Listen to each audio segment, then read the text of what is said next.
getting in there and out with the Jeet Kune Do and being able to kind of bait out a lot of these abilities. Yo, there it goes. The Paquito back in action again. Pac-Man is back. A chance at a reverse sweep. Who would have thought it? The BTK has been able to push on forward. Hoon meditating, laying on the couch. He knew the entire time. And right now, both sides at equal footing. A chance to claim that crown for North America. All right, so do you think if BTK wins, Hoon will get up? Do we think he will get up if BTK wins? Or will he'll just close his eyes and go to sleep at that point? He's like, all right, it's finally time to rest.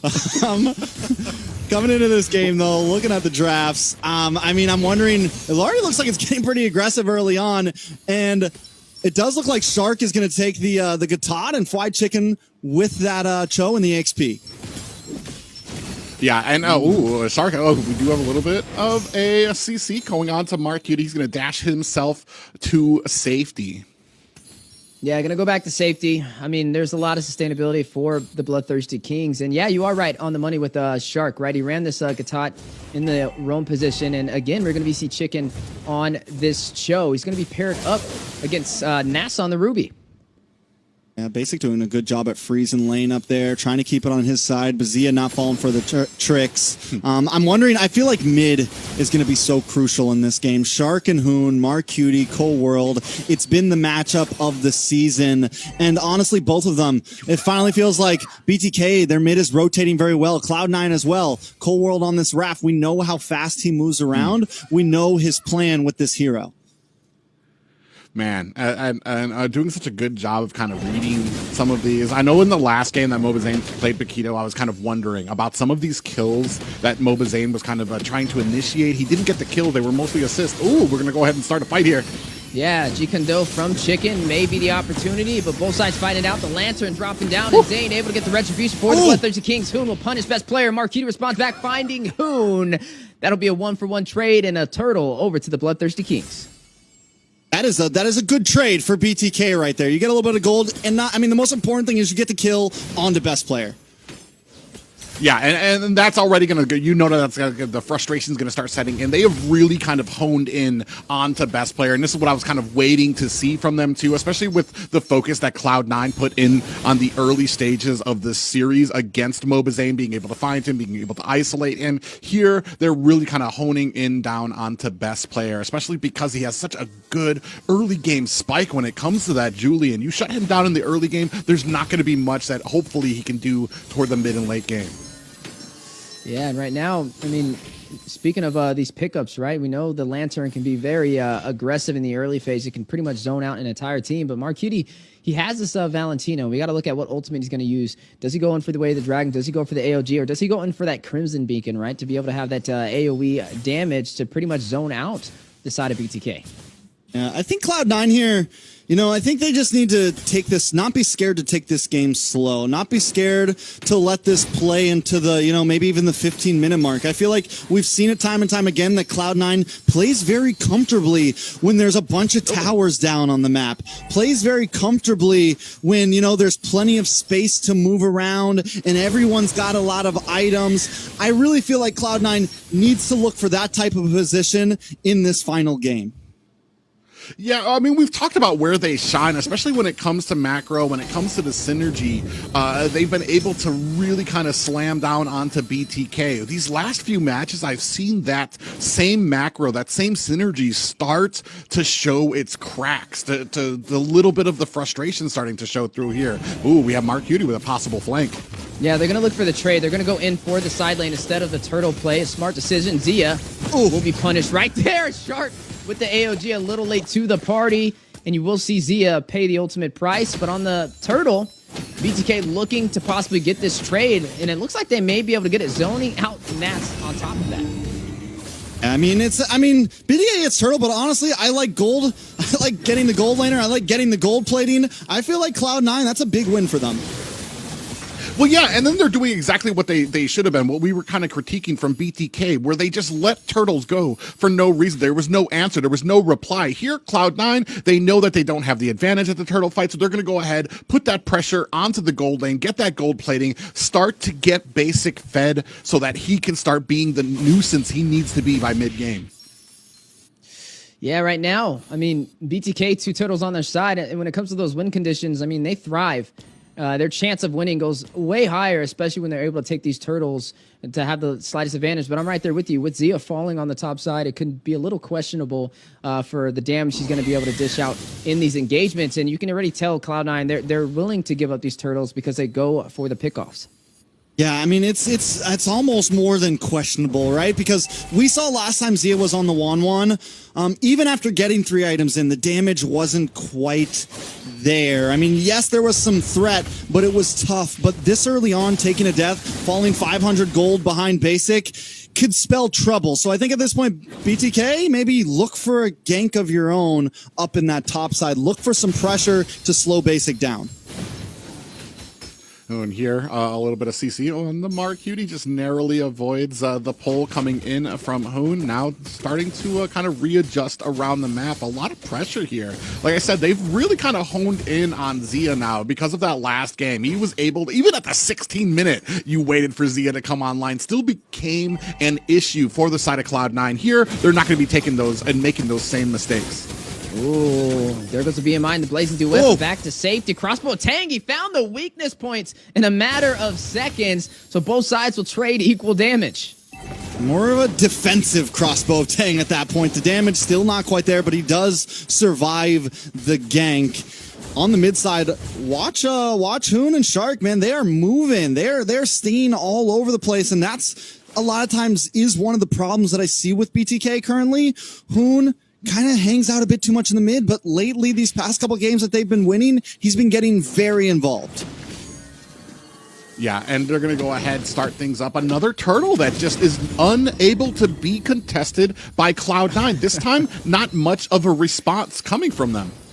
I mean, and if they don't find a trade for a pickoff, then BTK is going to start scaling, and that could be the difference that Zia needs, especially falling that early. I mean, there already goes the DHS in his favor. So, I mean, at this point, Gold not really escaping BTK. I think Cloud9's job, again, they can still just take things slow, keep their lead, try to get a couple pickoffs. I think keep on focusing onto the gold lane, get those ganks whenever they can. And outside of that, I like their late game, man. They've got the Rafaela, who's going to heal more and more. They have this Claude, who's going to be moving more and more, outputting more and more damage. I do feel like they're in a comfy position right now. Yeah, and especially because when we saw that was the Rafaela was kind of the answer to the crossbow of Tang when it came in through the late game. Even the damage coming out, there's just so much healing. And then you have the Flask of the Oasis on top of that, adding shield every single time the healing comes out there. Ooh, we have a little bit of a surrounding here for Basic. Yeah, we were saying they needed to respond back, right? Need to find an opportunity to shut down the gold laner of Cloud9, but Basic not going to go out without a fight. A great Blazing Duet to be able to stop BTK on the push. Not only does he get away, but he scares them away while doing it. But a nice hook. Ooh. More damage. Able to connect, top side. a little bit more damage. Oh my goodness, a double decondo. AOD with the follow-up and the crossbow Tang. The finesse on the way. Basic will fall, but Zia may be punished. Best player able to shut him down. Shark needing to get back to safety. Hit with the I'm offended. Zane with the heavy light punch takes out Cold World. Best player gets the double. Finding Shark. Now 3-1 on the top side. Now 2-3 on the top side. And Zane and Hoon left to defend. Yeah, and with that, you're going to be looking at a 2 down for BTK. They're going to go ahead and start looking for some positioning around this Lord. A little bit of an advantage to them now, about a 1K gold lead. They were able to answer back. This is the one thing that we've been talking about. You need to be prepared for the answer back from Cloud9. There, no matter when you get the kill, no matter what kind of pickup you have, you need to be prepared for that response that comes out from Cloud9 because they're not going to let it go silently. At this point, both teams definitely know what's on the line, right? Neither team letting anything go silently, not even a tower. I don't think we've been 10 minutes in where a single tower hasn't been taken. Hoon able to get out of that one. Still a little bit of a vie for the First Lord, but keep our eyes on Basic up in the top side. The question still rises, is this a good or bad thing?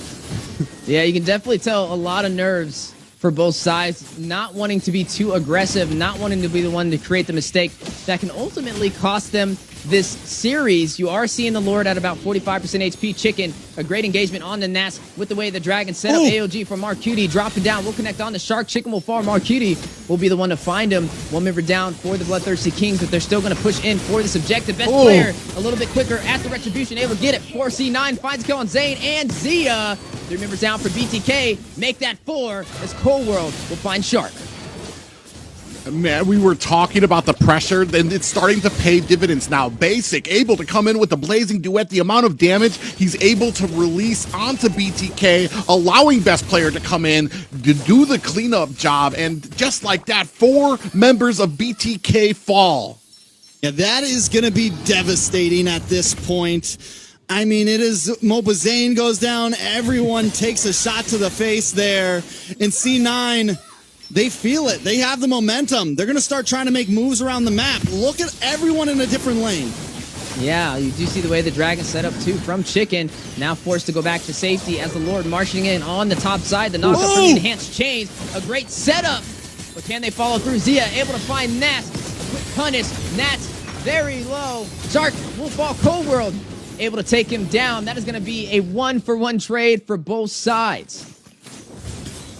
Oh, man, and just like that, a 7K gold lead for the side of Cloud9, down to high grounds of BTK.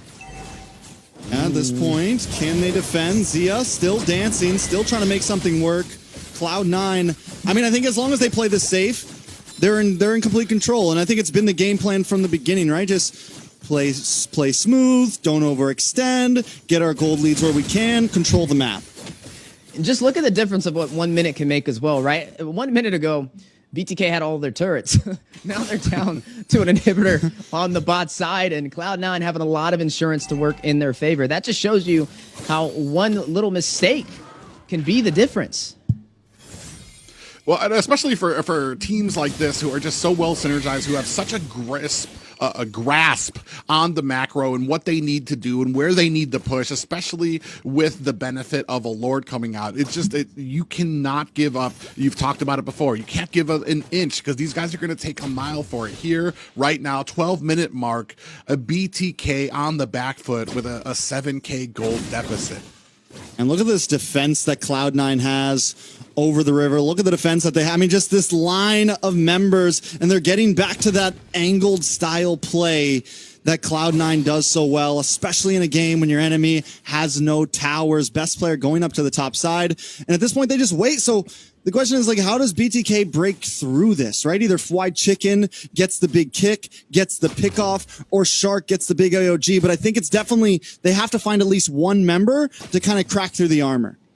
Right. I mean, it was just that one engagement that really opened up the map for Cloud9. I still think BTK can take the fight when it comes to the 5v5, but they're definitely going to have to be more careful on positioning, because if they fumble that opportunity again, Cloud9 are going to look for the early finish.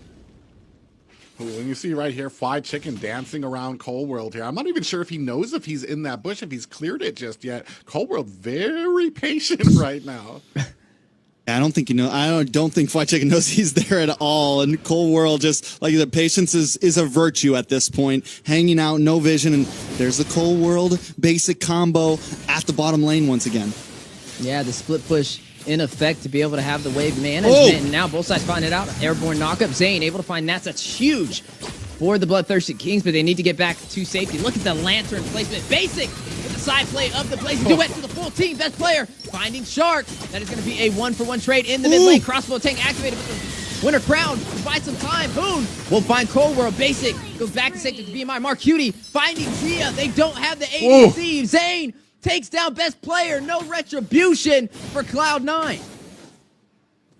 3-for-2 trade over to BTK, feeling good. I mean, they're starting to trade blows. BTK finally being willing to take these fights and handling them well. Cloud9 as well, though. Mark Cutie helped to save that position by getting rid of Zia. Yeah, I mean, and Zia's become a huge issue for the side of Cloud9. Even at 1-4 right now, 14 minutes, he's still got 2 more minutes before he hits that Zia power spike that we know him from the last game here. So still some wiggle room for BTK, but man, just right now, already kind of limiting it down to a 3K gold lead for the side of Cloud9. BTK just is still in it, but Zayn, a little bit of a miscalculated play, now working in his favor, finding Basic, able to sustain himself, and whom will find Cold World. Did he just turn this around? The bait working in Zayn's favor. Now Zia will shut down Mark Cutie. Only Nat's the best player left to defend, and the Lord will go over to the Bloodthirsty Kings. We're talking one punch, one hit, a millisecond, one moment for Mova Zayn to take out Basic and completely put this game into their hands. And just like that, turned it around with one hit. Takes down Basic. 3 down for the side of Cloud9. BTK have, at least a short answer just now and a 2K gold lead in their favor. Yeah, but there's still a lot of turrets to go through. Even though they were able to get that objective, they still got to do a little bit more work to get to that base crystal. But effectively, that is a massive victory in terms of objectives, right? It's going to keep them on the playing field and force Cloud9 to be on the defense. But as the Lord marches in on the bot side, BTK will look for a possible punish, but they're going to go in and try and burst down this Lord. But I'm standing, I'm pacing in front of the monitor right now.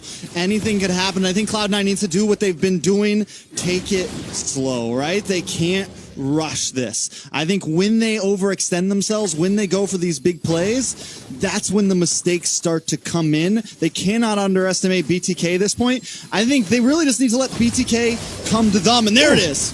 Yeah, the initiation on the way. Zayn able to find best player. Oh! Be able to get another. Zia finding Nets. That's 2 down for Cloud9. Blazes wet into the heart of the battle. Shark falling for the Bloodthirsty Kings, but not going to stop BTK on the push. Minions in the mid lane. AOG Chicken finding Mark Cutie. Moments away with one final strike. Cloud9 will be shut down by the Bloodthirsty Kings. The thread of fate has been severed, and they reclaim the crown as North America's champions.